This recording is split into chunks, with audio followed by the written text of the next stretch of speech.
मेहनत के आगे किस्मत की इतनी औकात नहीं है कि वो सपने आपके पूरे ना होने दे।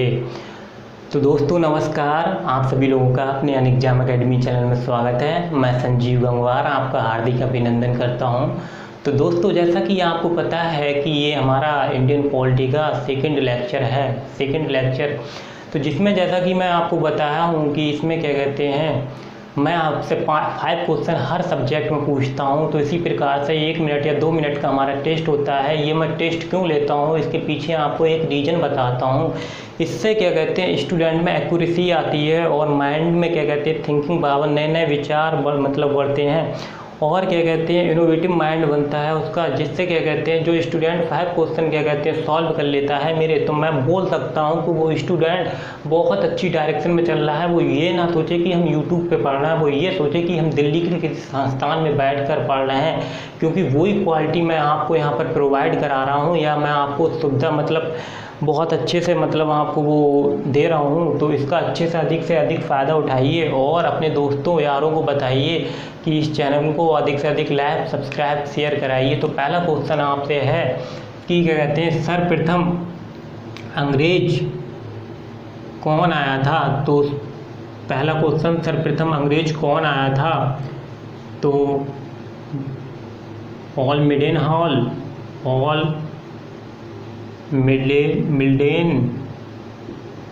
हॉल, बी सॉलपिल्ज, सी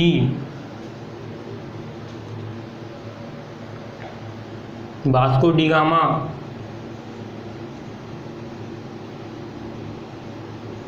डी अल्बुकर्क।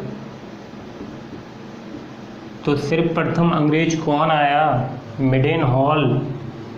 फिर पूछ लिया जाए दूसरा क्वेश्चन कि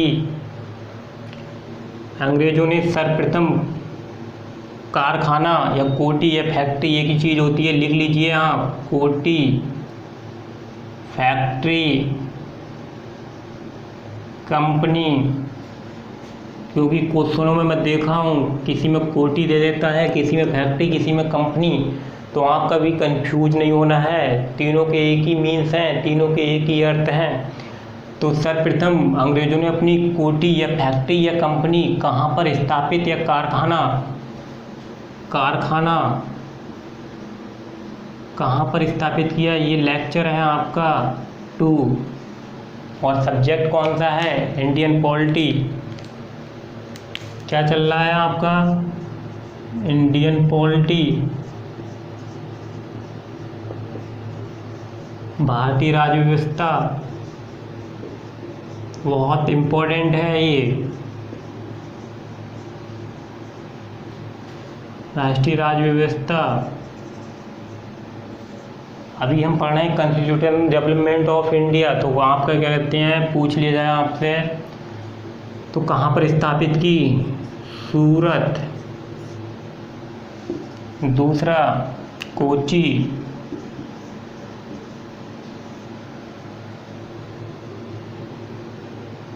बी। ये क्वेश्चन तुम्हारा कौन सा है, दूसरा, A option. C Goa, D Chandranagar. तो कहाँ पर स्थापित की, सूरत में। फिर इसके बाद क्वेश्चन नंबर 3, औरंगजेब की मृत्यु कब होती है, 1700, बी 1704। बहुत इम्पोर्टेंट सब क्वेश्चन आए हुए हैं। 1707, डी 1709। तो औरंगजेब की मृत्यु कब होती है, 1707 में। पूछ लिया जाए मुगल साम्राज्य का विघटन कब होता है, डिक्लाइन ऑफ मुगल एम्पायर 1707 में। फिर आपसे 4th क्वेश्चन पूछ लिया जाता है। 4th क्वेश्चन है आपसे, उनकी जो प्रेसिडेंसी थी अंग्रेज़ों की या ब्रिटिश की, प्रेसिडेंटों की संख्या कितनी थी? 2। बी ऑप्शन है 3, सी 5, डी 4। तो प्रेसिडेंटों की संख्या कितनी थी? 3। नेक्स्ट क्वेश्चन है आपसे 5। जो उन्होंने ब्रिटिश मर्चेंट एडवेंचर ग्रुप बनाया था तो उसमें जो कैपिटल या निवेश किया था तो उस निवेश में कितने सदस्यों की संख्या थी? कितने मतलब सदस्यों ने मिलकर वो पैसा खर्च किया? तो सदस्यों की संख्या पूछ रहा है, मेंबर पूछ रहा है 216, बी 217, सी 212, डी 228। तो दोस्तों कितने थे? 217। दोस्तों जिसने ये 5 क्वेश्चन कर लिए हों तो एक क्वेश्चन मेरा क्या कहते हैं 20% का है।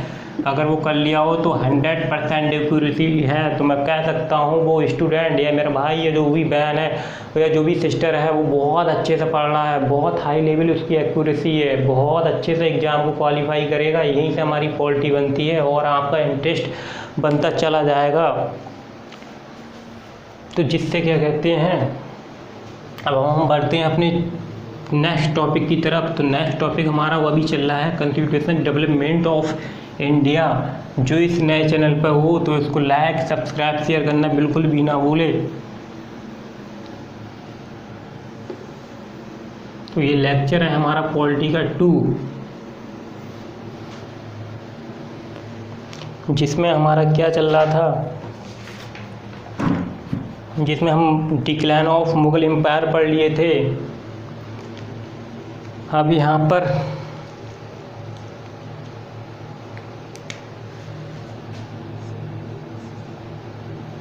सन 1713 से 27 तक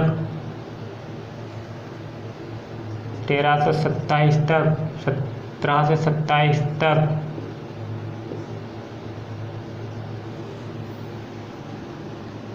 first Nawab of Bengal, first Nawab of Bengal का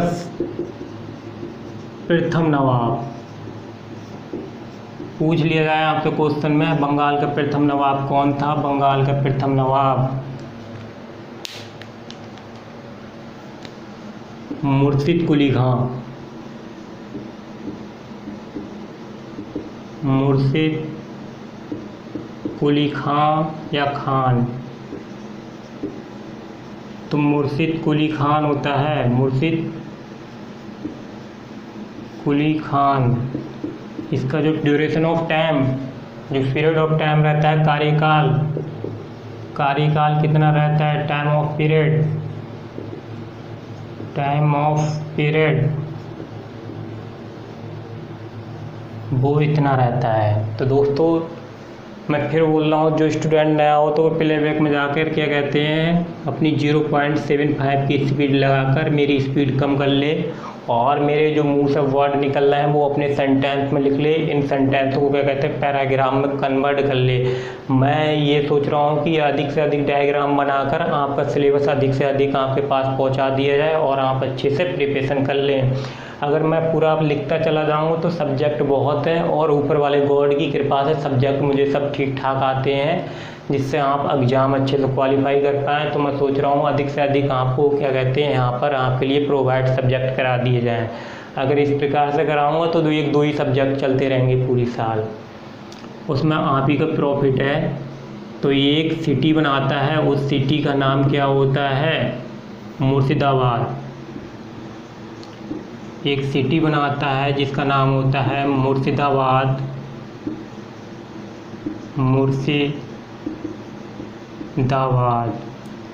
तो समझ लीजिए जब औरंगजेब था तो औरंगजेब के टाइम में बंगाल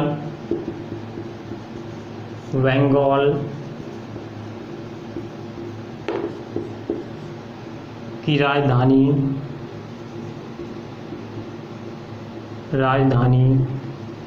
या कैपिटल ढाका थी। ठीक है, क्या थी? ढाका थी। और ये शिफ्टेड करके, ये ढाका से शिफ्ट करके शिफ्टेड टू स्थानांतरित करके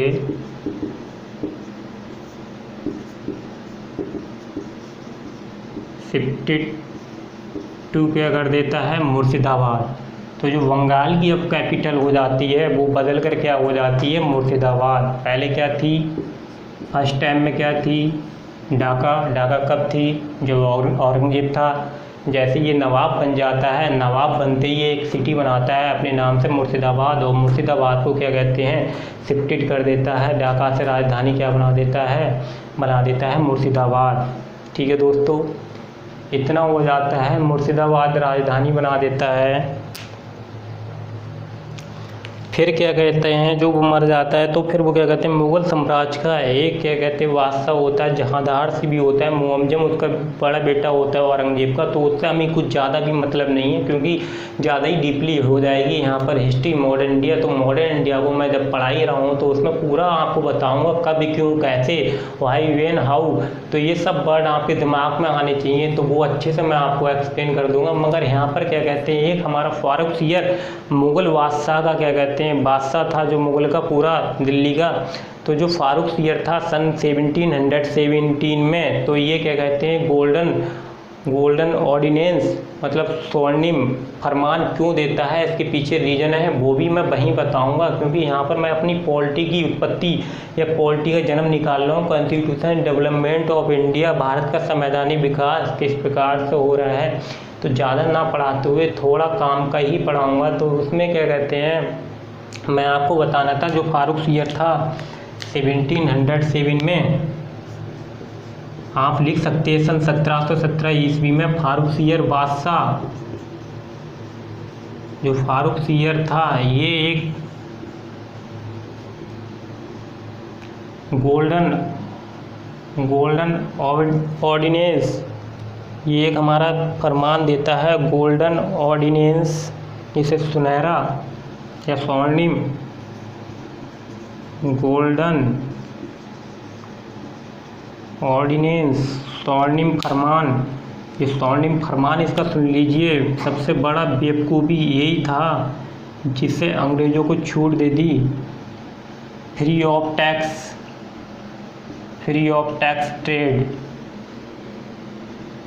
ट्रेड्स, मतलब मुक्त व्यापार समझौता, मुक्त व्यापार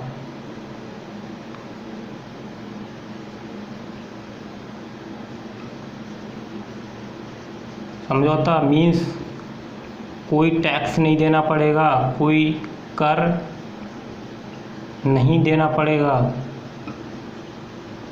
ये कब दिया आदेश, सन 1717 में फारूक सियर ने गोल्डन ऑर्डिनेंस, स्वर्णिम फरमान, फ्री ऑफ टैक्स ट्रेड, मुक्त व्यापार समझौता, ये कोई कर नहीं देना पड़ता था। किसके लिए, अंग्रेज़ों के लिए। ये बंगाल में कौन अप्लाई किया था, फारूक सियर। सबसे बड़ा महाबेवकूफ़ी, सबसे बड़ा यही काम करता है, क्योंकि औरंगजेब ही एक ऐसा बादशाह था, ये ऐसे शासक था जो क्या कहते हैं, मुग़ल को, भारत को एक धागे में पिरोए रखा था। मगर उसके मरते ही उसके जो बेटे होते हैं वो महानालायक, बहुत लालची होते हैं, उन्हें वो क्या कहते हैं, इस साम्राज्य को अच्छे से नहीं चला पाते हैं, और साम्राज्य का क्या कहते हैं, डिक्लाइन होते हुए, डिक्रीजिंग ऑर्डर में घटते हुए क्या कहते हैं, लाते हैं। औरंगजेब ही एक ऐसा वो था शासक जो बहुत अच्छे से शासन चलाया और खूब सत्ता को बढ़ाया, और उसके बाद जो उसके बेटे थे वो बहुत ही क्या कहते हैं, कमज़ोर और नालायक, कान चोर टाइप के थे। उन्होंने क्या कहते हैं, उसके वंश या डायनेस्टी को बिल्कुल भी क्या कहते हैं, डुबा दिया था। इस प्रकार से ये फारूक सियर भी उसी वंश का एक शासक बनता है सन 1717 में, जो क्या कहते हैं, गोल्डन ऑर्डिनेंस, स्वर्णिम फरमान बोले तो किसने दिया, तो फारूक सियर ने दिया। पूछ लिया जाएगा कौन सी सन में दिया, 1717 में दिया। क्या स्वर्णिम फरमान था, स्वर्णिम फरमान था मुक्त व्यापार समझौता कि बंगाल में तुमसे कोई टैक्स नहीं जाएगा, और क्या कहते हैं, तुम अपने यहाँ पर सिक्के भी ढाल सकते हो और सिक्के अच्छे खासे चला सकते हो। दोस्तों, हर बात मैं यहाँ पर नहीं नोट कर रहा हूँ, और आप अधिक से अधिक उसको क्या कहते हैं, अपने नोट्स बना लीजिए। मैं जो बोल रहा हूँ आपसे 0.75 या 0.50 की स्पीड को क्या कहते हैं, वीडियो करके अच्छे से क्या कहते हैं आप लिख सकते हैं। अगर वीडियो आप पोस्ट करके देखेंगे तो आपको बहुत ज़्यादा टाइम लग जाएगा, जिससे क्या कहते हैं वीडियो बहुत लंबी हो सकती है। तो ये हो गया फ्री ऑफ टैक्स। तो और इसके आगे हम बढ़ते हैं, तो इसके आगे हमारा क्या पॉइंट आता है, तो आपको ये बता ही दिया कि मुर्शिद कुली खान एक सिटी बनाता है जिसका नाम मुर्शिदाबाद होता है, और जो औरंगजेब होता है तो उतने समय बंगाल की राजधानी ढाका होती है। फिर सेकंड नंबर पर क्या हो जाती है, मुर्शिदाबाद हो जाती है। फिर अब की राजधानी अभी और चेंज होगी थर्ड सिचुएशन पर। जो मेरे क्या कहते हैं ऑफलाइन स्टूडेंट होंगे वो बहुत अच्छे से पढ़े हुए होंगे, उन्हें बहुत अच्छे से समझ में आता होगा। मैं आई होप यू, मैं उम्मीद करता हूँ वो 95 या 100% चीज़ें उनके दिमाग में ट्रिप यानी माइंड में मतलब बहुत अच्छे से एंट्री मार देती होंगी। तो इसके बाद नेक्स्ट पॉइंट हमारा आता है, फिर यहीं पर क्या कहते हैं सन 1727 में इनकी मृत्यु हो जाती है। फिर इनका एक बेटा होता है जिसका नाम होता है सुजाउद्दीन। क्या होता है, सुजाउद्दीन। सुजाउद्दीन होता है, ये सुजाउद्दीन का कार्यकाल होता है सन 1727 से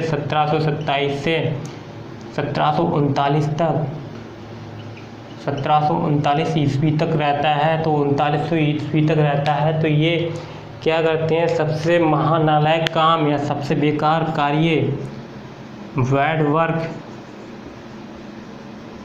बहुत बुरा कार्य करते हैं। करते तो अच्छे के लिए मगर इन्हें कुछ पता नहीं होता है। और ये बंगाल का नहीं, बिहार का एक हेड बनाते हैं। हेड बोले तो सूबेदार बनाते हैं, जिसका सूबेदार का नाम होता है अलीवर्दी खां।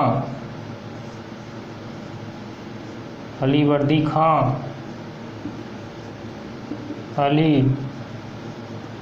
खान क्या नाम होता है, अलीवर्दी खान नाम होता है। तो आपको समझी में आ गया। सन 1727 में बनता है बंगाल का नवाब सेकंड सुजाउद्दीन। सन 1727 में इसका कार्यकाल 1739 में रहता है और अच्छा खासा कार्यकाल करता है, जिसमें क्या कहते हैं ये बिहार का एक हेड बनाता है। जैसे क्या कहते हैं कुछ लोग होते हैं वो बहुत अच्छे पद पे पहुंच जाते हैं, सोचते हैं हमने बहुत मेहनत कर ली, अब हमें काम नहीं करना है, अपने नीचे वर्कर लगा दिए जाए और क्या कहते हैं उनसे कार्य कराया जाए। तो इसी प्रकार के ये भी क्या कहते हैं अपने उसमें आ जाते हैं टसन में, जिसे लोग बोलते हैं टसन। जो एक छोटा एक व्यक्ति होता है ना, वो ग्रुप चपरासी की नौकरी निकाल लेता है या मान लो बाबू बन जाता है, तो वो अपने आप को बहुत 30 मार का समझने लगता है। सोचता है कि सामने वाला व्यक्ति है, इसकी कोई औकात नहीं है हमारे सामने। वो बिल्कुल भी गलत सोचता है, सामने वाले व्यक्ति के बारे में पता नहीं है वो किस टाइप का है।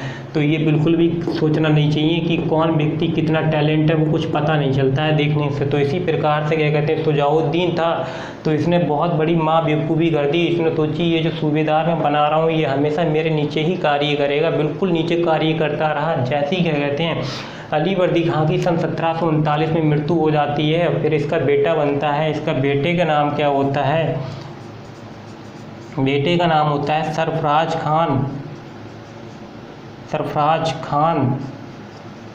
जो सरफराज खान बनता है वो सरफराज खान का कार्यकाल होता है, ज़्यादा नहीं होता है क्योंकि ये मार देता है 1739 से 1740 ईस्वी तक इसका कार्यकाल रहता है। दोस्तों नीचे लिखना नहीं चाह रहा हूँ क्योंकि मैं सोच रहा हूँ गलत ना हो। तो सरफराज खान बनता है 1739 से 1740 में बनता है।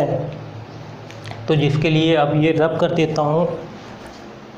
रब करने के बाद फिर आपको पता ही है सरफराज खान होता है बनते ही, और ये बात इसको भाती नहीं है। अगर इस प्रकार से समझ लीजिए जैसे ही क्या कहते हैं प्राइम मिनिस्टर है, प्राइम मिनिस्टर मोदी जी हैं। अगर मोदी जी क्या कहते हैं इनके बाद एक कोई विधायक बहुत दबे कुचले वर्ग से आता हो, वो प्राइम मिनिस्टर बन जाता है। तो जो और ऊपर वाले पॉलिटिक्स वाले हैं जैसे अमित शाह हैं और भी क्या कहते हैं राजनाथ हैं, तो उसे बहाने नहीं देंगे और किसी प्रकार से उसको फंसा कर या उसका मर्डर या मान लो किसी में केस में फंसा कर उसको बिल्कुल हटा दिया जाए। तो इसी प्रकार से क्या कहते हैं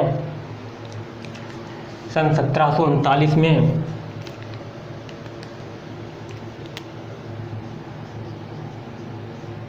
सन 1739 में नवाब बनता है सरफराज खान या सरफराज खां। कौन बनता है, सरफराज खां बनता है। और ये किसको भाता नहीं है, भाता या पसंद नहीं आता है। अनलायक बोल सकते हो। पसंद नहीं आता है, किसे नहीं आता है? अली वर्दी खां को, अली वर्दी खान को। ये क्या कर देता है? इस पर युद्ध कर देता है। यहीं पर होता है घेरिया, घेरिया ऑफ बैटल या बैटल ऑफ घेरिया, गलत लिख दिया हूँ मैं।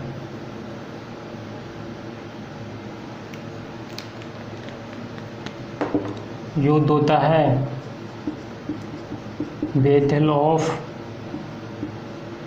घेरिया, घेरिया का युद्ध। पूछ लिया जाए घेरिया का युद्ध कब हुआ? दोस्तों आपको इसी को मैं आप बार बार बोल रहा हूँ, सीख लीजिए।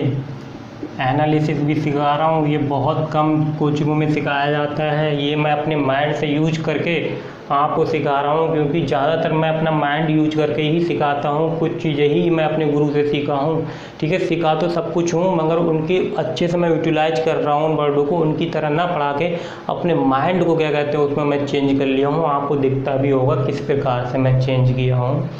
तो ये क्या कहते हैं सन 1740 में होता है। कितने में होता है? सन 1740 में। किन किन के बीच में होता है? किन किन के बीच में होता है? या बिटवीन या अमॉन्ग, जो लिखना चाहो वो लिख सकते हो, ठीक है।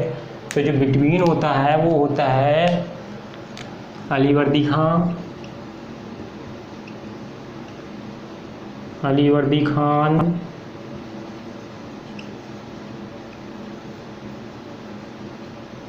और सरफराज खान।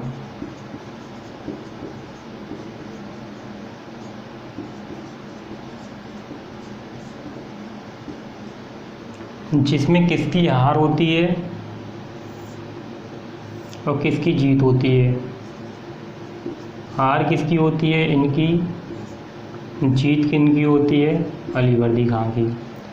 फिर इसके बाद हारने के बाद इसकी मृत्यु कर दी जाती है। और सन 1740 में, फिर नेक्स्ट पॉइंट, सन 1740 ईस्वी में, जैसा कि आपको पता है, बंगाल का 4th नवाब या 4था नवाब कौन बनता है? अली वर्दी खां। अली वर्दी खां। इसका कार्यकाल कितना रहता है? 1740 से काफ़ी वो करता है, इसका कोई उत्तराधिकारी नहीं होता है। 1740 से 1756 तक रहता है। यही एक ऐसा व्यक्ति होता है या एक ऐसा नवाब होता है जो अंग्रेज़ों के मंसूबे को समझ जाता है और कहता है कि ये मधुमक्खी के छत्ते के समान है। अगर इनको अच्छे से मतलब डील किया जाए तो ये शहद देते हैं। अगर इनसे थोड़ा सा विरोध भी किया जाए तो मधुमक्खी जैसे लोगों को फुला के गुब्बारा बना देती है। आप लोग अच्छे से इससे परिचित होंगे। इसको ज़्यादा ना बताते हुए मैं अपने पॉइंट पर आता हूँ। और ये पूछ ले मधुमक्खी के छत्ते के समान अंग्रेज़ों के लिए किसने बोला है? मधुमक्खी के लिख दे रहा हूँ ये पॉइंट। मधुमक्खी के छत्ते के समान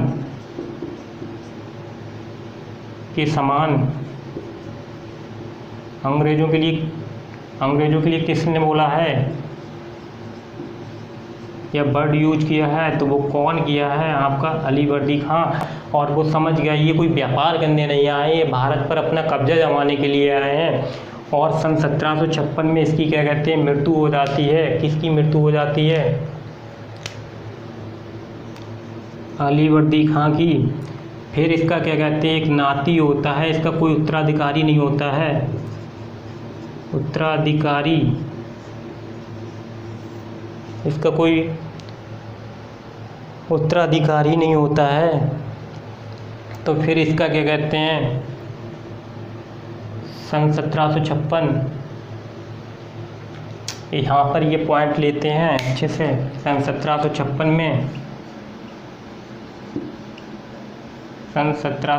में कौन बनता है? सिराजुद्दौला बनता है बंगाल का नवाब। सिराजुद्दौला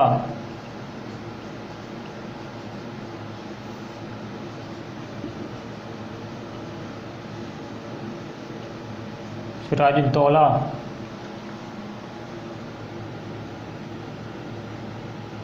सिराजुद्दौला बनता है कहाँ का? बंगाल का नवाब कौन सा? ये 5th बनता है, 5th नवाब।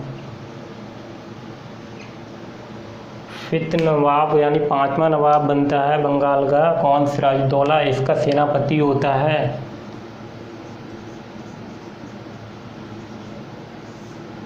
मीर जाफ़र। क्या नाम होता है? मीर जाफ़र। और सेना नायक कौन होता है?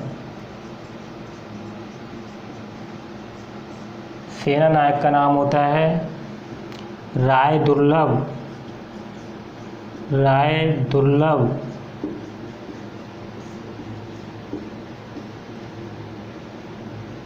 ये इसके उसमें 2 बड़े जिम्मेदार रिस्पॉन्सिबल पद थे। कौन? एक सेनापति और एक सेना नायक, राय दुर्लभ और मीर जाफ़र। ये बहुत ही इन पर विश्वास करता था सिराजुद्दौला।